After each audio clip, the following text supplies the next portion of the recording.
മുൻ മുഖ്യമന്ത്രി V S അച്യുതാനന്ദന്റെ ആരോഗ്യനിലയിൽ ആശങ്ക എന്നുള്ളൊരു വാർത്ത ഇപ്പോൾ പുറത്തേക്ക് വരുന്നുണ്ട്. വി എസ് അച്യുതാനന്ദന്റെ ആരോഗ്യനില അതീവ ഗുരുതരം എന്നുള്ളതാണ്. കഴിഞ്ഞ 2 ദിവസമായി വി എസ് അച്യുതാനന്ദൻ തിരുവനന്തപുരത്ത് പട്ടത്ത് സ്വകാര്യ ആശുപത്രിയിൽ ചികിത്സയിലാണ്. വി എസിന്റെ ആരോഗ്യനിലയിൽ മാറ്റമില്ലാതെ തന്നെ തുടരുന്ന ഒരു സാഹചര്യത്തിലാണ് ഇപ്പോൾ അതീവ ഗുരുതരമാണ് അദ്ദേഹത്തിന്റെ ആരോഗ്യനില എന്നുള്ള ഒരു വിവരം വരുന്നത്. അദ്ദേഹത്തിന്റെ ആരോഗ്യനിലയിൽ ആശങ്കയുണ്ട് എന്നാണ് ഇപ്പോൾ ആശുപത്രി അധികൃതരുടെ ഭാഗത്തു നിന്നും അറിയുന്ന ഏറ്റവും പുതിയതായിട്ടുള്ള വിവരം. സ്വാതി, പട്ടം SUT ആശുപത്രിയിലെ തീവ്രപരിചരണ വിഭാഗത്തിൽ തന്നെ വി എസ് തുടരുകയാണ്. അദ്ദേഹത്തിന്റെ ആരോഗ്യനിലയിൽ ആശങ്ക ഉളവാക്കുന്ന തരത്തിലേക്കാണ് കാര്യങ്ങൾ നീങ്ങുന്നത്.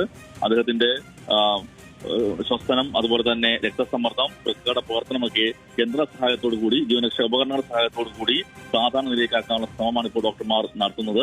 ആ മെഡിക്കൽ സംഘം അതിന്റെ ശ്രമം തുടരുന്നുണ്ട്. പക്ഷേ അദ്ദേഹത്തിന്റെ പ്രായം ഒരു പ്രധാന ഘടകമാണ്. 101 വയസ്സ് കഴിഞ്ഞിരിക്കുന്നു. 102 വയസ്സിലേക്ക് കടക്കുകയാണ് അദ്ദേഹം. അധികം പ്രായമുള്ള ഒരു വ്യക്തി. അദ്ദേഹം ഒരു പോരാളിയായി തന്നെ വി എസ് നിലകൊള്ളുന്നു എന്ന് തന്നെ പറയാം.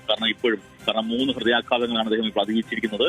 പക്ഷേ ഇപ്പോഴത്തെ നിലയിൽ ഇത്തരത്തിൽ ആരോഗ്യനിലയിൽ ആശങ്കയുണ്ട് എന്ന് സൂചിപ്പിക്കുന്നതാണ് മെഡിക്കൽ ബുള്ളറ്റിൻ.